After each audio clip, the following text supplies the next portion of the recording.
Olá, muito boa tarde para você que está acompanhando aqui a programação da TV Evangelizar. Tudo bem, turma?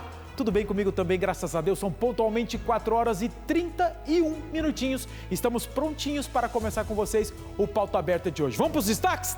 Taca-lhe pau! Então nós vamos falar o seguinte, gente. Desconto para carros novos vai ser ampliado para ônibus e caminhões também. Governo federal anuncia pagamento de novo piso da enfermagem com retroativo. Congresso espera começar votação amanhã da reforma tributária. Tem concurso público aberto para vagas em todo o Brasil.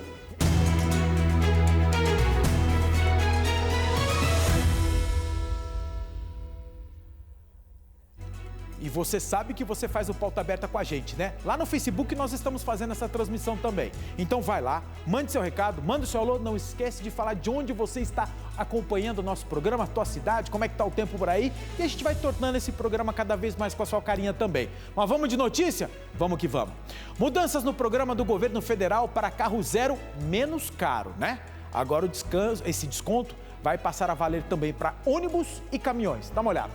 O total disponibilizado pelo governo federal é de 800 milhões de reais para a compra de carros novos sustentáveis. De acordo com a Associação Nacional dos Fabricantes de Veículos Automotores, a expectativa é vender até 300 mil carros a mais este ano. Os descontos para o consumidor podem chegar a 10%. Outra novidade é que, além das pessoas comuns, empresas também vão poder fazer a compra com descontos. Isso vale tanto para os carros de até 120 mil reais, quanto para ônibus, micro-ônibus, vans e caminhões.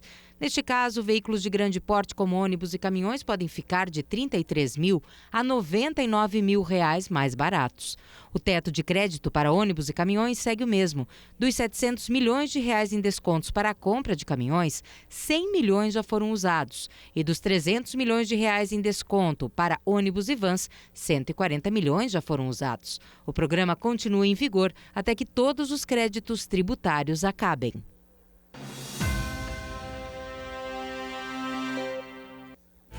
Gente, a proposta de reforma tributária está para ser votada no Congresso Nacional. Para o governo, a medida será válida para unificar impostos e simplificar a vida de pessoas e empresas. E ainda segundo o governo, a mudança também deve atrair mais investimentos. A equipe econômica passou a semana toda discutindo o novo sistema tributário. A proposta de emenda à Constituição da reforma tributária deve ser votada na Câmara dos Deputados esta semana. E a expectativa da votação tem movimentado a capital.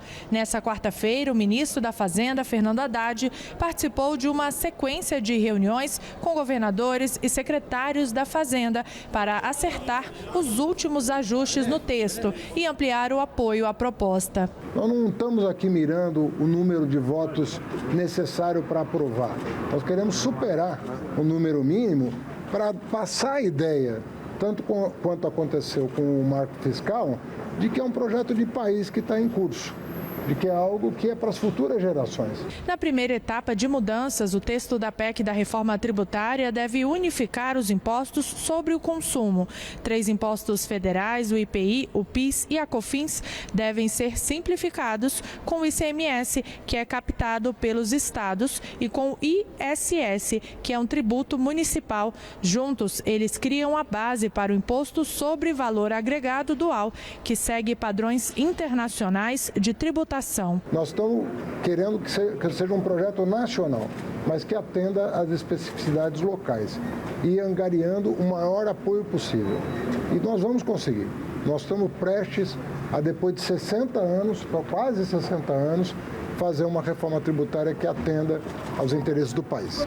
Entre os pontos de discussão estão as regras para a criação de um conselho federativo que seria responsável pela gestão e distribuição de recursos do novo imposto sobre bens e serviços e os critérios de acesso aos recursos do Fundo de Desenvolvimento Regional. Segundo o governo, se aprovada, a reforma tributária pode aumentar o produto interno bruto em 12% em 15 anos. anos, com um acréscimo de 1,2 trilhão de reais à economia. Vai gerar mais emprego e renda para a população brasileira, vai fazer o Brasil crescer. Quando o Brasil cresce, quando nós estamos falando de crescimento de PIB, nós estamos falando de recursos a mais que caem nos cofres das prefeituras dos estados. Então, lá na frente, quando ela estiver valendo para estados e municípios, né, ela já vai estar sendo compensada pelo crescimento maior do PIB no Brasil. E amanhã a ministra Tebet estará aqui em Curitiba. Ela vai participar de uma solenidade que vai acontecer na Assembleia Legislativa, que vai ser uma oportunidade também de, mais uma vez, o governo federal, através de seus representantes, falarem aqui com os representantes do governo do estado do Paraná. Ontem no final da noite, a FIEP, que é a Federação das Indústrias do Estado de São Paulo, publicou uma nota em apoio a essa reforma tributária. E também é sintomático quando a gente vê o ministro da Fazenda ali ao ladinho do governador do estado de São Paulo, o Tarcísio, juntos numa coletiva, quando o Tarcísio também falou nessa oportunidade que, para ele, 95% dessa reforma tributária está ok, tem que ser aprovada do jeito que está. Vamos acompanhar essa discussão. O que tudo indica, amanhã entra em votação e a gente acompanha, tá bom? O governo federal anunciou que irá fazer o pagamento integral do novo piso nacional da enfermagem e com valores retroativos ao mês de maio. Esse anúncio foi feito durante a 17ª Conferência Nacional de Saúde em Brasília. O retroativo do piso salarial dos enfermeiros será pago em 9 parcelas. Os valores serão enviados aos estados, municípios, instituições filantrópicas e parte do setor privado. A grande polêmica do projeto, que havia sido aprovado em 2022 pelo Congresso Nacional, ficou por conta dos enfermeiros que trabalham em instituições privadas. O Supremo Tribunal Federal decidiu que a negociação é coletiva e é obrigatória, mas foi estabelecido que o piso dos enfermeiros deve ser pago se não houver acordo. Por lei, o piso dos enfermeiros é R$ 4.750. Os técnicos de enfermagem recebem 70% desse valor, R$ 3.325. Já os auxiliares e parteiras recebem 50% do piso dos enfermeiros, R$ 2.275. A carga horária continua a mesma, 8 horas diárias com 44 horas semanais. Mas uma informação importante também de entidades ligadas à saúde. Esse orçamento que o governo federal prepara para proporcionar esse aumento de salário, que é o piso nacional, só vai valer para este ano. Para o ano que vem ainda não existe a dotação orçamentária para que as entidades filantrópicas e públicas de municípios, estados e também da União possam pagar esse acréscimo de salário para o ano que vem. E outra, você que é enfermeiro da iniciativa privada, né? Opa, vale para mim também? Isso vai depender de acordo com a sua negociação em acordo coletivo com os patrões. Se o teu hospital, na tua cidade, fizer essa negociação e falar ok para o piso nacional, aí são outros 500. Se não, não. Isso que nós noticiamos agora vale para entidades públicas e filantrópicas, ok? Gente, oportunidade de emprego. O IBGE anunciou vagas para todo o Brasil. A repórter Luciane Macedo tem as informações. Olá! As vagas para o processo seletivo do IBGE seguem abertas até o dia 19 de julho. Estão sendo ofertadas 7.548 vagas para os cargos de agente de pesquisa e mapeamento e também para supervisor de coleta e qualidade nos 26 estados e no Distrito Federal. O principal requisito para as duas funções é ter ensino médio completo. As inscrições devem ser feitas no site do Instituto Brasileiro de Formação e Capacitação. A taxa de inscrição está no valor de R$ 42,20 para ambos os cargos. A remuneração será de R$ 1.387,50 para agente de pesquisa e mapeamento e de R$ 3.100 para supervisor de coleta e qualidade, além de benefícios como auxílio alimentação, auxílio transporte e auxílio pré-escolar. Nos dois cargos, a previsão de duração do contrato é de 1 ano, podendo ser prorrogado por mais 2, e a carga horária será de 40 horas semanais. O edital completo, com as informações sobre o conteúdo das provas e atribuições de cada função, pode ser acessado no site do Instituto Brasileiro de Formação e Capacitação. De Maringá, Luciana Macedo para a TV Evangelizar. É facinho, tá? ibge.gov.br, você tem logo lá na página já lá informações sobre essa inscrição, tá bom? Não perde a oportunidade não. Seguinte, e se você pensa que só os mineiros sabem fazer queijo, tá muito enganado. Nós vamos agora até o sertão do Ceará mostrar que por lá também tem produção de queijo artesanal. Tá pensando o quê? Confere. Antes mesmo do raiar do sol, o trabalho começa aqui na fazenda Timbaúba. É a ordenha das vacas, feita com toda a higiene possível, mas da maneira mais tradicional que existe. Considerado um patrimônio cultural imaterial da culinária cearense, o queijo coalho representa tradição e história para centenas de famílias que cultuam a arte da produção caseira e artesanal há muitas décadas. No caso desse coalho em específico, a produção começou a ganhar corpo quando a Sheilane e o Edivando viraram um casal. Nunca tinha feito queijo na minha vida. Apesar de viver no campo, a minha mãe mexia com leite, mas não fazia queijo. Aí ele, não, a mamãe sabe, a mamãe me ensinou e eu vou lhe ensinar. Quando era no dia de levar os queijos para a rua, não tinha quem fizesse, aí minha mãe ensinava. A gente começou a fazer o queijo. Aí a gente levou para o mercado, o pessoal começou a gostar. O Brasil tem cerca de 175 mil produtores oficiais de queijo, mas dificilmente a produção desse laticínio se compara à da fazenda que fica na zona rural de Hidrolândia. Aqui, apenas o casal cuida de tudo, do bem-estar das vacas leiteiras até a venda. Todo o processo é artesanal e muito ágil. Começa ainda com o Edivando ordenhando as vacas. Depois ele vem trazendo o leite, questões de minutos, porque esse tempo influencia em todo o processo e, claro, no sabor final do queijo. A partir daqui, a Sheilane toma conta e vai começar a produção dos diversos queijos feitos na fazenda. Acredite, tudo isso resulta nesse produto aqui, que é um queijo com sabor quase que inigualável. Só provando para saber mesmo. A produção artesanal do queijo coalho tem algumas etapas, que começa na ordenha da vaca, passa pela higienização e pré-cozimento da massa e se encerra com a prensagem e a maturação do laticínio. A fazenda só tem capacidade para produzir até 80 quilos de queijo por mês, mas a procura mensal supera os 200 quilos. Que o meu processo é diferente, vai para a prensa. Enquanto isso, eu vou colocar um soro para ferver, que é desse soro que eu tiro a ricota. Perfeito. Quando o soro ferve, eu tiro ele da prensa e ele vai para o soro novamente, que isso é o diferencial. O Edivando e a Sheilane agora querem que os queijos hidrolandenses possam ser saboreados em todo o país. Abrir mais mercado, né? Eu acho que nós estamos no caminho certo. As pessoas vêm de longe só para comprar um desses laticínios. É o caso do Johnny, um amante de todo tipo de queijo. Eu já consumi queijo de outras propriedades, queijos maturados, queijo normal, mas aqui eu disse para a Sheilane, aqui tem um tempero aqui especial, é diferente, é mais gostoso.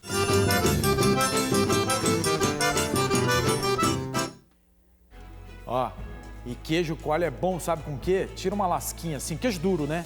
Põe uma goiabada por cima. Rapaz, isso fica bom, hein? Uma hora dessa o café da tarde, hein? 15 para as 5, 15 para as 5. Deixa eu dar um alô aqui para a turma que está acompanhando a gente no Facebook também. A Laide está dando uma boa tarde para a gente, está falando de terra boa aqui no Paranazão. Beijão para a senhora. A Cleusa Luz, também a Marlene também está com a gente aqui dando uma boa tarde. Boa, esse é o Benedito, aí ó. A essa hora matéria de queijo, poxa, para mais fome. Aqui deu mais fome ainda, deu aqui no chimarrão na Lapa. Chimarrão com queijo vai bem, não vai não? Uma goiabadinha, imagina. Um abraço pro senhor também, seu Benedito. Seguinte, gente, vamos fazer um intervalo comercial rapidinho, mostrando para vocês imagens aqui do nosso litoral. Essa é uma ilha chamada Guaraqueçaba, que tem um alerta lá para gripe aviária. 5 casos foram confirmados em aves que migram, que voam lá para o litoral, tá, gente? A prefeitura pede que as pessoas evitem entrar em contato com essas aves. O Brasil está em alerta sanitário e nenhum caso foi confirmado em granjas ou abatedouros, que é a informação que importa, tá bom? Intervalo rapidinho, a gente já volta para falar de futebol.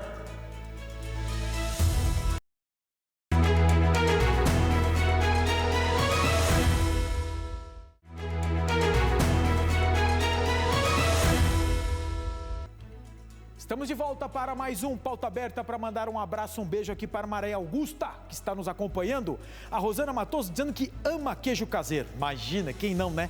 A Elizabeth, que está nos acompanhando direto de Ubiratã, também aqui no Paranazão. E a Maria das Dores dando uma boa tarde para todo mundo que está acompanhando aqui o Pauta Aberta. São pontualmente agora 4 horas e 49 minutos.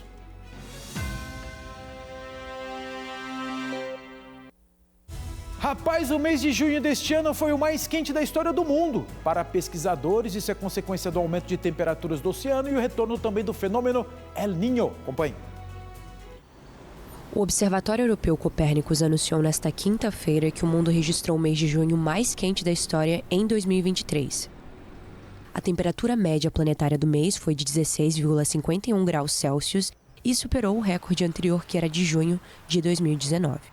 Os dados examinados pelo Observatório Copérnicus da União Europeia datam de 1950 e são utilizados como referência ao lado dos números divulgados pela Agência Meteorológica dos Estados Unidos. As temperaturas bateram recorde no Nordeste da Europa, enquanto em algumas regiões do Canadá, Estados Unidos, México, Ásia e leste da Austrália foram consideravelmente mais quentes que o normal. E a tendência prossegue em julho.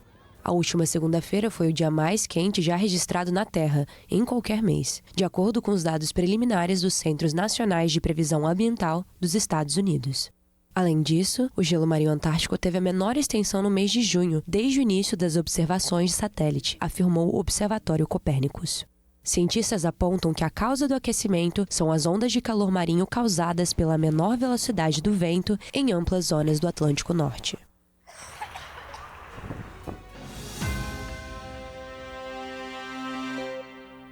Os casos de infarto entre mulheres estão mais comuns entre as brasileiras. Mas por que isso? Nós vamos contar agora.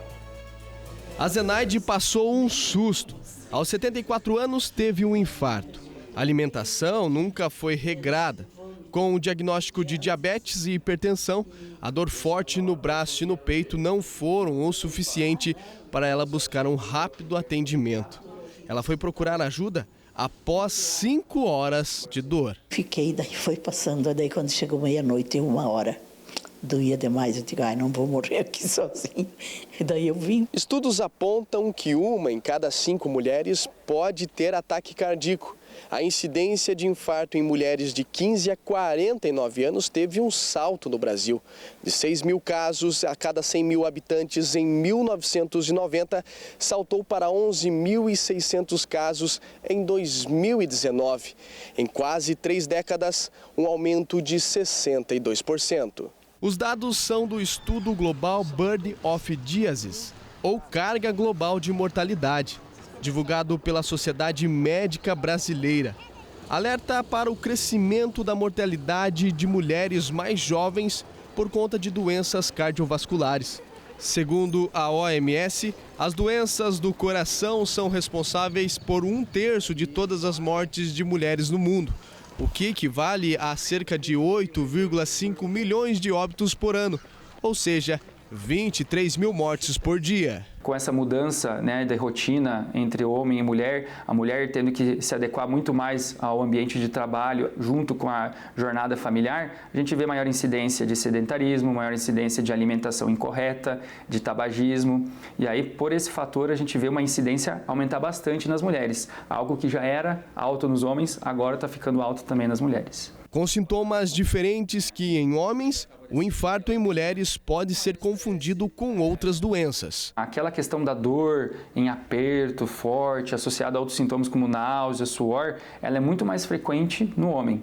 Na mulher, ela pode apresentar sintomas mais como um cansaço, uma fraqueza, uma crise de ansiedade associada. E esse é um dos fatores que façam com que o diagnóstico do infarto na mulher seja um desafio maior, porque ela apresenta outras características que são mais difíceis de identificar do que no homem. A alimentação incorreta e a falta de exercícios físicos resulta no estreitamento de veias e artérias que fazem parte do sistema circulatório.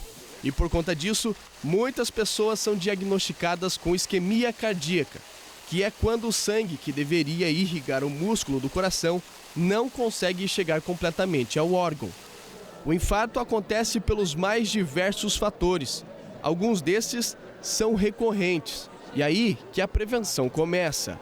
O sedentarismo, o tabagismo, a alimentação incorreta e a pressão alta. Em fatores de risco, pacientes que já são hipertensos, pacientes que são diabéticos, pacientes que têm alterações no colesterol, o acompanhamento com o seu médico de confiança é importante para que a gente tenha todos esses fatores bem controlados. Em relação aos hábitos, né, o que a gente sabe que previne ou diminui a probabilidade de infarto? Ter uma alimentação saudável, né, que seja uma alimentação que não seja rica em gordura ou colesterol. Então, excesso de carne, excesso de alimentos industrializados, embutidos, tem muito colesterol, a gente teria que evitar, né? Evitar também alimentos que tenham grande quantidade de sal e açúcar, também sabemos que influi nisso, tá? Atividade física, pelo menos 2 horas e meia por semana, a gente sabe que tem evidência de benefício para a saúde cardiovascular, e aí pode dividir na rotina como bem entender o paciente. Evitar ao máximo, né, o cigarro e, claro, o manejo do estresse, que nem sempre é tão fácil, mas que também tem alguma influência nas doenças cardíacas. Para a Zenaide, o infarto veio como uma lição. Tem que cuidar, né? Fazer exercícios e tudo. Mas vai mudar muito, porque eu aprendi muito esses dias aqui. Prestou atenção aí, dona Cris? Cris é diretora do programa. Se vocês forem lá na salinha dela agora, onde ela fica ali trabalhando, vocês vão ver bolachinha, tem suquinho, sabe essas coisas? E exercício que é bom nada, então por isso que é bom prestar atenção. Fazer exercício é importante, cuidar da alimentação. Viu, dona Cris? Presta atenção. Deixa eu aproveitar e dar uma boa tarde aqui para o pessoal que está nos acompanhando pelo Facebook. Dona Seneri, falei certo? Dona Seneri Família, a Jacira que está dando boa tarde a todos, a Maria de Lourdes, a Rosana Matoso e a Jacira Bastos também com a gente, mandando um recadinho aqui no Facebook. Gostei da mensagem de vocês, gente. Vamos de notícia? Vamos de informação? Então tem vinheta, taca-lhe pau.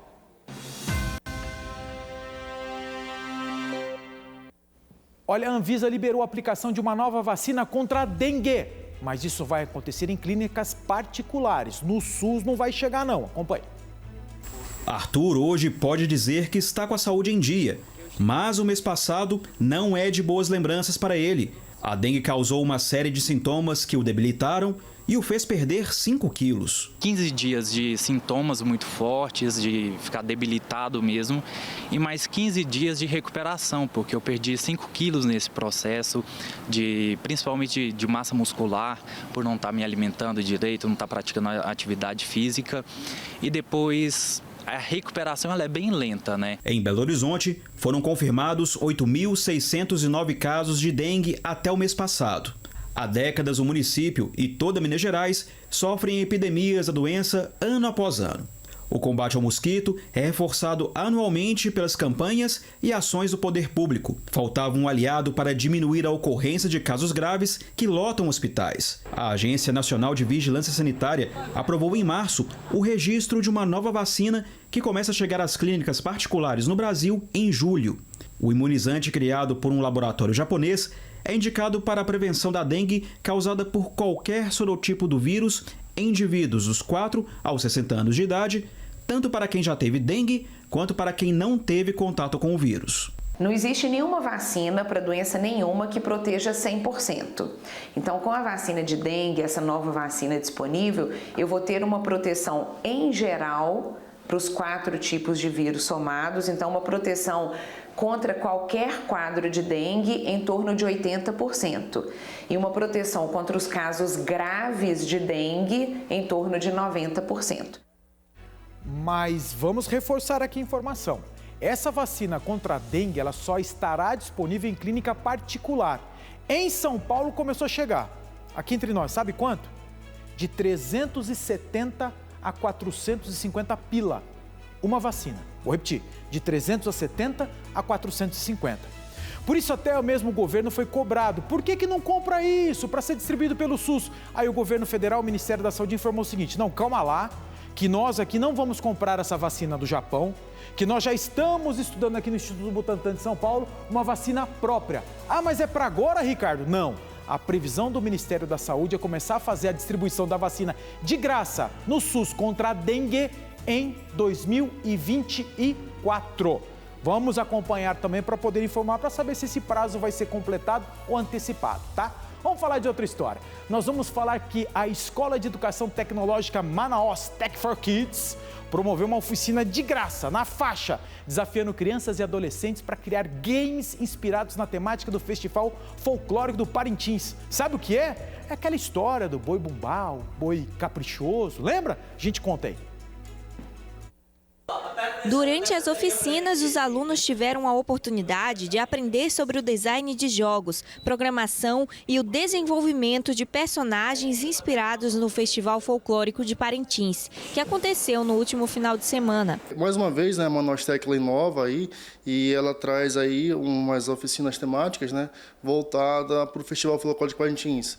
Então, a gente imagina que, por exemplo, é sensacional uma criança criar um game voltado com a temática para o Festival Folclórico, né? O mercado de trabalho ele caminha por um rumo que tem mudado assim com uma certa frequência. Então, por exemplo, algumas profissões que nós vemos hoje provavelmente deixarão de existir. E aqui na Manaus as crianças têm essa oportunidade de se já adequar ao mercado futuro. O objetivo é transformar os personagens do Festival de Parintins em cenários virtuais, mesclando cultura e tradição com o mundo tecnológico. O professor José Venâncio explicou um pouco sobre como as aulas funcionam na prática. Como chegou esse período do Festival de Parintins, a gente tentou trazer um pouco da cultura para aplicar nas nossas oficinas. Por exemplo, na oficina de jogos, eles escolhem um dos bois, né, do caprichoso ou do garantido, e aí trazem para construir um jogo de plataforma em cima disso. A gente tenta ser mais próximo com o aluno. A gente não traz uma linguagem muito técnica, mas a gente também não tenta lidar com eles como se fosse muito infantilzinho, tanto porque eles são adolescentes. Então, a gente tem que ter uma linguagem um pouco mais próxima com eles, porque eles são jovens e tem que despertar, de certa forma, uma curiosidade. O jovem Davi é apaixonado por jogos virtuais e conta sobre o que aprendeu nas oficinas de criação. Eu acho eles muito legais e incríveis, dá para jogar muita coisa. Tem os sprites, né, que são o mapa e os personagens que a gente vai colocar. Essa festa de Parintins, ela é tão grande, envolve tanta gente e a paixão das pessoas, que até as grandes marcas resolveram tentar agradar ali os dois bois que fazem essa disputa. A Brahma, a cervejaria Brahma, para vocês terem uma ideia, nessa época do ano, ela lança lá naquela região 2 latas com cores diferentes, uma vermelha para um boi e uma azul para outro boi, só para agradar as duas torcidas, que a coisa é bonita lá. Repercussão, uma rivalidade bonita mesmo de acontecer. E se você conheceu, aí você depois me conta aqui no Facebook, certinho, dá seu relato para falar se a festa é boa ou não é. Porque, ó, para encerrar, deixa eu dar aqui boa tarde, para encerrar nossa participação aqui, para Elizabeth Santos, para Janilene Maria, falou, boa tarde, tô ligado no Evangelizar Notícias, essas notícias são muito importantes, obrigado Janilene. Também aqui a Elizabeth Santos e a Janilene Maria, é a mesma, Ricardo. Então tá bom, gente, o Pauta Aberta de hoje termina aqui, que horas são? São 4 e cadê o relógio? 5:04 já? 5. Então chega, Ricardo, acabou. 5h04, o Pauta Aberta de hoje termina aqui, tá bom, gente? Mas amanhã voltaremos com mais notícias e informações. Uma boa tarde a todos vocês e até amanhã, se Deus quiser. Continue aqui na TV Evangelizar. Fui!